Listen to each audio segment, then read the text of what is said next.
तो आज हम लोग सोल्व करने वाले हैं क्वेश्चन नंबर 16 जो कि है क्लास 10 का चैप्टर नंबर 6.1 कंपाउंड इंटरेस्ट से। तो चलिए पढ़ा जाए क्वेश्चन नंबर 16। देखिए क्वेश्चन नंबर 16 में क्या बोला है, यदि किसी मूलधन का 1 वर्ष का सरल ब्याज 50 रुपया तथा 2 वर्ष का चक्रवृद्धि ब्याज 102 रुपया है तो मूलधन तथा ब्याज दर निर्णय करें। ठीक है, क्वेश्चन में देखिए क्या आपको निकालने बोला, मूलधन तथा ब्याज दर। ठीक है, तो सबसे पहले हम लोग क्या करेंगे, क्वेश्चन में जो जो दिया है कि फिर उसे हम लोग उतार लेते हैं। तो देखिए यहाँ पर आपको दिया हुआ 1 वर्ष का सरल ब्याज 50 रुपया, तो हम लोग यहाँ पर लिख लेंगे 1 वर्ष का सरल ब्याज 50 रुपया। चूँकि 1 वर्ष का आपको ब्याज दे रहा है 50 रुपया, तो 2 वर्ष में कितना हो जाएगा, तो 2 वर्ष में 50 को दुगना कर देंगे तो कितना हो जाएगा 100। तो हम लोग यहाँ पर इसी तरह लिख लेंगे 2 वर्ष का सरल ब्याज 100 रुपया। फिर आगे यहाँ पर बोला है 2 वर्ष का चक्रवृद्धि ब्याज 102 रुपया है तो हम यहाँ पर लिख लेंगे 2 वर्ष का चक्रवृद्धि ब्याज 102 रुपया। ठीक है, यहाँ पर भी हम लोग 2 वर्ष क्यों निकाले, क्योंकि यहाँ पर 2 वर्ष का चक्रवृद्धि ब्याज बोला है, इसलिए हम लोग यहाँ भी 2 वर्ष निकाल दिए। अब मेरा दोनों 2 वर्ष इक्वल हो गया, तो अब हम लोग क्या लिखेंगे, 2 वर्ष का चक्रवृद्धि ब्याज तथा सरल ब्याज का अंतर। ठीक है, तो अंतर का मतलब क्या बताया था आपको पता है ना, अंतर जहाँ बोले आप वहाँ कीजिएगा माइनस। ठीक है, तो हम लोग कितना वर्ष का निकाल रहे हैं, 2 वर्ष का। तो देखिए 2 वर्ष का क्या चक्रवृद्धि ब्याज, तो यहाँ पर से हम लोग को जो दिया हुआ 2 वर्ष का चक्रवृद्धि ब्याज कितना है 102, तो यहाँ पर हम लोग पुट कर देंगे 102। चूंकि हम लोग क्या निकाल रहे हैं अंतर, इसलिए यहाँ पर कर देंगे माइनस।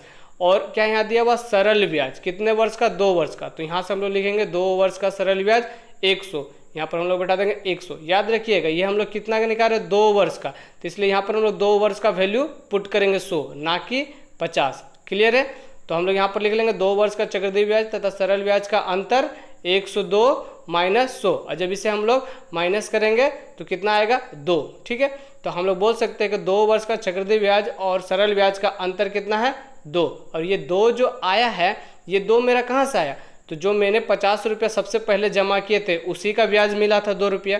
ठीक है, तो हम लोग क्या सबसे पहले 50 रुपये जमा किए थे ना, उसी का क्या हुआ 1 वर्ष का 50 मिला, 2 वर्ष का कितना मिलना चाहिए तो 100, तो 100 ना मिल के हमें 2 वर्ष का कितना मिल गया 102। तो 2 क्या है मेरा एक्स्ट्रा है ना, तो ये मेरा 2 क्या हो गया मेरा 50 रुपया का सरल ब्याज। तो हम लोग यहाँ पर लिख लेंगे, इसलिए 50 रुपया का सरल ब्याज कितना 2। तो हम लोग यहाँ से निकाल लेंगे ब्याज दर। ब्याज दर को हम लोग किससे लिखते हैं, आर से।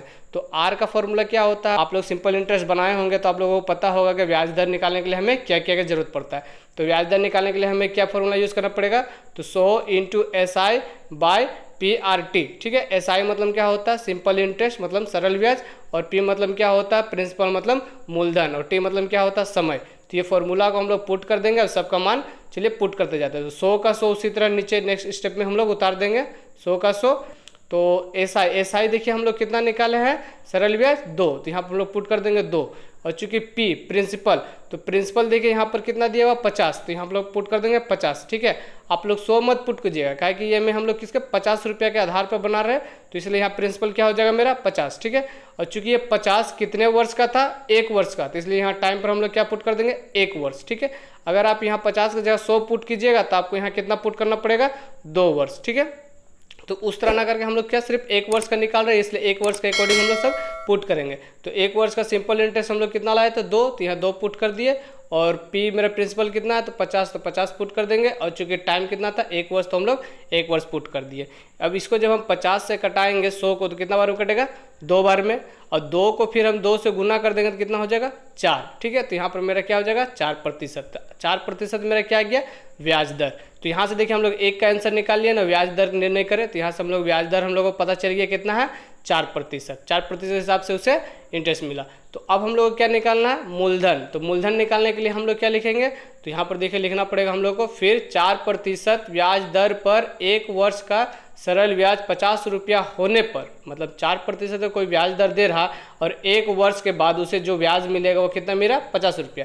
तो उस हिसाब से हम लोग मूलधन का फॉर्मूला बैठाएंगे। मूलधन P इक्वल टू क्या होता है, तो इसका भी फॉर्मूला होता है 100 into SI by R into T। देखिए यहाँ पर R हो गया। ठीक है, जब हमको लोग R निकालना था तो यहाँ पर R का जगह पर क्या था P, चूंकि हमको P निकालना था यहाँ पर क्या हो जाएगा R। ये फॉर्मूला है आप लोग जानते होंगे सिंपल इंटरेस्ट निकालने का, कि P रहेगा तो हम लोग क्या निकालेंगे, तो लिखेंगे मूलधन P equal to 100 into SI by R into T, formula put कर दिए।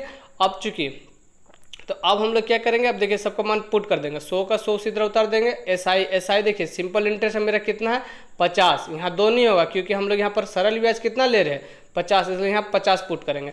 और यहाँ पर हम लोग सरल ब्याज कितना लिए थे 2, इसलिए यहाँ पर हम लोग 2 पुट किए थे। लेकिन यहाँ सरल ब्याज कितना हम लोग लिखे 50, तो यहाँ पर SI की जगह पर हम लोग क्या पुट करेंगे 50। और चूंकि R कितना है मेरा ब्याज दर, तो R हम लोग निकाल चुके हैं ना 4, तो यहाँ 4 पुट कर देंगे। समय कितने वर्ष के लिए निकाल रहे हैं, तो यहाँ से देखिए 1 वर्ष, तो यहाँ बैठा देंगे 1 वर्ष।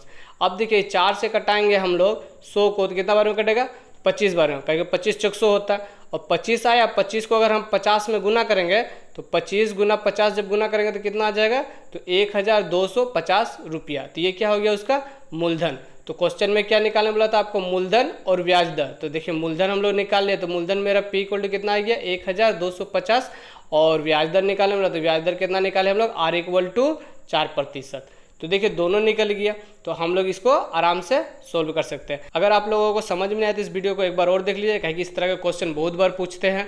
अगर फिर भी ना समझ में आए तो हमें कमेंट कीजिएगा, हम जरूर दोबारा इस वीडियो को बनाने की कोशिश करूंगा और समझा दूंगा, ठीक। और हाँ, इसी तरह के और वीडियो जानने के लिए या इस चैप्टर से रिलेटेड कोई भी क्वेश्चन आपको कैरी हो, डाउट हो, तो मुझे जरूर कमेंट करें, या तो फिर मेरे वीडियो पर जाकर प्ले लिस्ट में जाकर आप कंपाउंड इंटरेस्ट करके एक फोल्डर बना हुआ, उस फोल्डर में आप सारे वीडियो देख सकते हो, ठीक है।